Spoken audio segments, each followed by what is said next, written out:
है तो फिर कौन इस देश में हमें फोर्स करने वाला होता है? ये किस प्रकार का ये दोहरा कानून है कि जहाँ पे एक लड़की शादी करती है और उसको जबरदस्ती धर्मांतरित किया जाता है, मतलब उसको अपने सिविल राइट। ठीक है, मैं एक बार मौलाना कादरी का भी रिएक्शन ले लेती हूँ। जी मौलाना कादरी जी।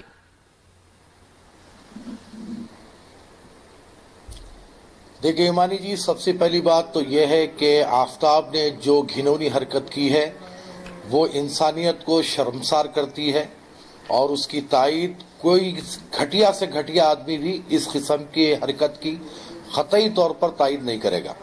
और आफताब को जितनी कड़ी अगर सजा हो तो मेरी नजर में वो भी कम है। अब रहा सवाल लव जिहाद का, जब से यहाँ पर ढिंडोरा पीटा जा रहा है इसके पीछे कोई साजिश है, फला है या कोई ग्रुप काम कर रहा है, तो इसको मैं सिरे से नकारता हूं, क्योंकि ऐसे कोई घटना को आप कोई धार्मिक बहुत ही निंदनीय है ना कि लव जिहाद का कोई कॉन्सेप्ट हमारी कम्युनिटी में है। जरा मुझे बोलने दीजिए, बीच में बोलना बड़ी ही बदअखलाकी है, बीच में मत बोलिए। ठीक है, आप मैं सुना हूं ना, अब आप मुझे सुनिए। आप मेरे प्रश्नों का लव जिहाद का एक ढिंडोरा पीटना, इसको पॉलिटिसाइज करना, लव जिहाद का ढिंडोरा पीटना, इसको पॉलिटिसाइज करना कतई गलत है।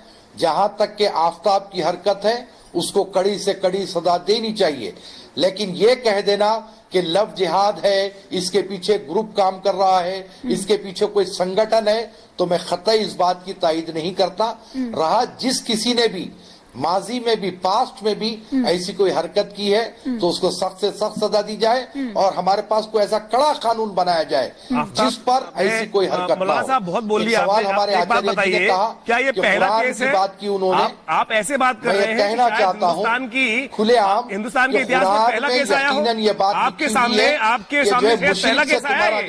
मुझे ऐसा दिखाई दे रहा है कि यहाँ मौलाना साहब बैठ के ऐसा 1000 से ऊपर केस दिखा देता हूँ, 1000 से ऊपर एक केस नहीं है महाराज, 1000 से ऊपर केस है मौलाना साहब। अच्छा तो मौलाना साहब आपकी नजर में लव जिहाद क्या है? एक सेकंड, आपकी नजर में क्या है फिर लव जिहाद?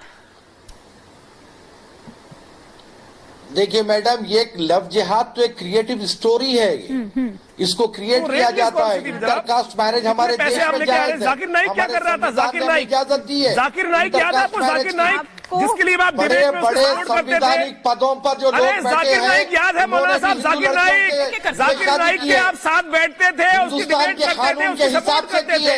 मैं आपको वहाँ के कमिश्नर साहब की रिपोर्ट देता हूँ, जो आईबी की रिपोर्ट थी जिसके अंदर उन्होंने कहा था कि जासे फंड को यूटिलाइज कर रहा है बाहर से आने वाले पैसे को। आज अगर वो इतना सत्यवादी होता तो इस देश से बाहर के जाकर छुपता नहीं है। आप सत्य से आप जानना नहीं चाहते। आप जाकिर नायक तो भगोड़ा है, ऐसा एक खून निकालने में दर्द होता है। जाकिर नायक तो भगोड़ा है, आप लव जिहाद कर रहे हैं। आप जैसे लोग टीवी पर आकर उनकी सरपरस्ती करते हैं, आप जैसे लोग सपोर्ट करते हैं। यहाँ पे बैठे हुए जितने भी ये मौलाना टाइप के लोग बैठे हुए हैं, ये ह्यूमन राइट के नाम पे बैठे हुए हैं, आप लोग सरपरस्ती देते हैं इनको। मैं आपके सामने ये रिपोर्ट लेके आया हूँ लगातार, ये 1 2 3 4 5 मेरे पास ऐसे 1000 पेज की रिपोर्ट है, 1000 पेज की।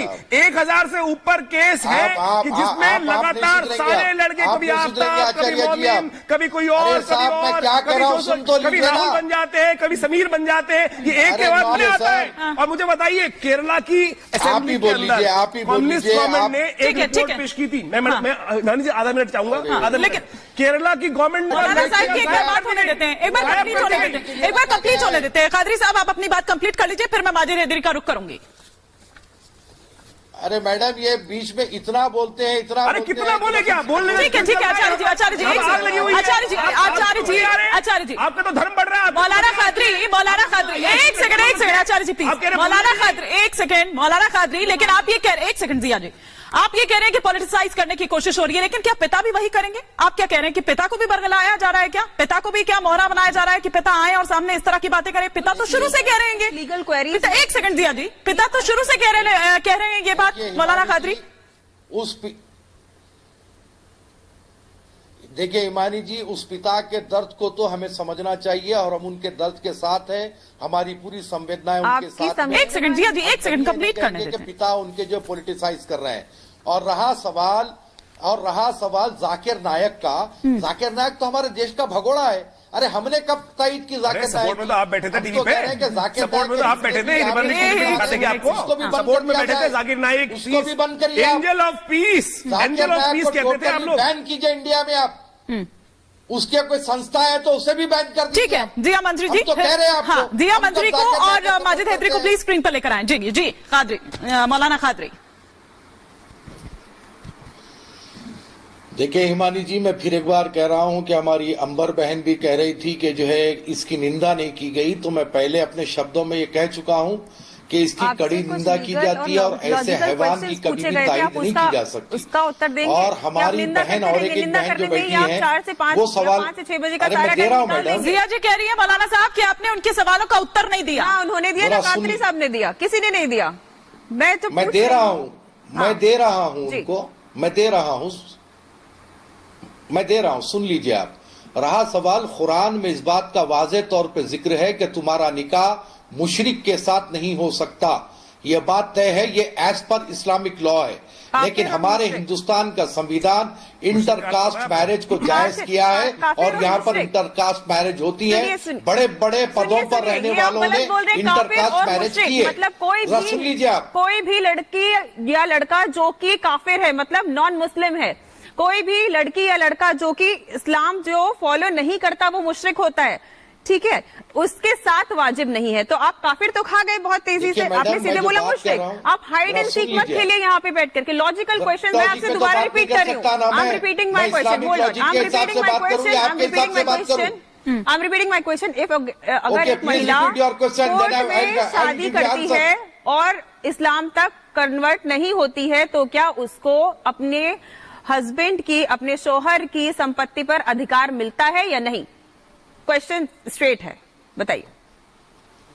आप आपके सवाल का मैं जवाब दिया, आप समझने से खासिर है तो मैं क्या करूं? मैं ये कह रहा हूं कि किसी भी मुसलमान का निकाह मुशरिक से नहीं हो सकता, हिंदुस्तानी कानून के हिसाब से हो सकता है, इस्लामिक लॉ के हिसाब से उसकी वो बीवी बनी नहीं तो हिस्सा कहां से मिलेगा? जब बीवी बनी नहीं तो देखिए निमानी, मैं ये कहना चाह रहा हूँ आपको, यही तो वो कह रहे हैं, यही तो वो कह रहे हैं मौलाना साहब, महिला का अधिकार छीन रहे हैं। It is about women right.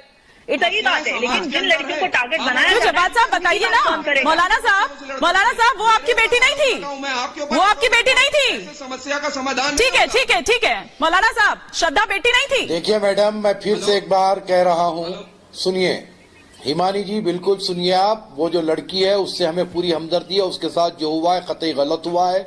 और जो कोई भी मुसलमान बगैर निकाह के लिविंग रिलेशनशिप में रहता है, इस्लाम की नजर में वो पाप है, वो गुनाह है, उसको कभी भी हम ऐसी इजाजत नहीं दे सकते। अब जो कोई भी ऐसा लिविंग रिलेशनशिप में रहता है कतई गलत है एज पर इस्लामिक लॉ। हम ये आपसे कह रहे हैं, यकीनन मुसलमानों को चाहिए कि ऐसे चीजों से बचे और किसी और बात करते हैं। आपका लड़का छोड़ के हिंदू क्यों नहीं बन जाता? का कोई अरे भाई मौलाना साहब एक बात बताइए ना, शांति सुनिए, अरे सुनिए जरा, शांति सुनिए। क्या किसी व्यक्ति को जिंदा रहते हुए इस्लाम छोड़ने की आज्ञा है आपके यहाँ? जरा बोलिए टीवी पर, आपका धर्म क्या कहता है कि कोई इस्लाम छोड़ के जाना चाहता है तो उसको सजा क्या मिलती है? अभी हम डाउरी बोलिए ना जरा, मैं बताऊं कुरान क्या कहती है? कुरान क्या कहती है? कुरान कहती है कि कोई व्यक्ति जिंदा रहते हुए धर्म छोड़ नहीं सकता है। आप वहां सरकलम करने के लिए आप बताइए आप बताइए ना, क्या किसी व्यक्ति को इस्लाम छोड़ने की, जो इस्लाम फॉलो करता है उसको इस्लाम आपके पास धर्म छोड़ने की इजाजत देता है? क्या सजा है उसकी इस्लाम छोड़ने पर? सीधा क्वेश्चन है कि अरे साहब, क्या सजा है इस्लाम छोड़ने पर? जो है इजाजत देता है कि तुम धर्म छोड़कर चले जाओ।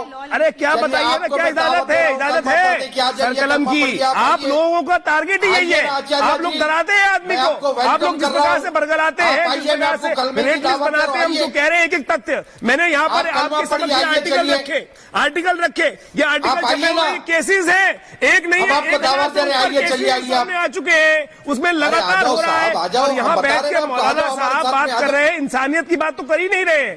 आप इंसानियत की बात करें, धर्म से उठे, पहले इंसान को समझे। ठीक है, आप जब तक इंसान नहीं रहे, आप इंसानियत की बात करें, धर्म से उठे, पहले इंसान को समझे। ठीक है, आप जब तक इंसान को इंसान नहीं समझेंगे ना, आप गाजर मूली की तरह काट रहे हैं। हम इंसानियत की बात करते हैं और जिया मंजरी, आप जो सवाल कर रही थी, आप अपने बात यहाँ पर रख सकती हैं। और Majid Haidari please counter question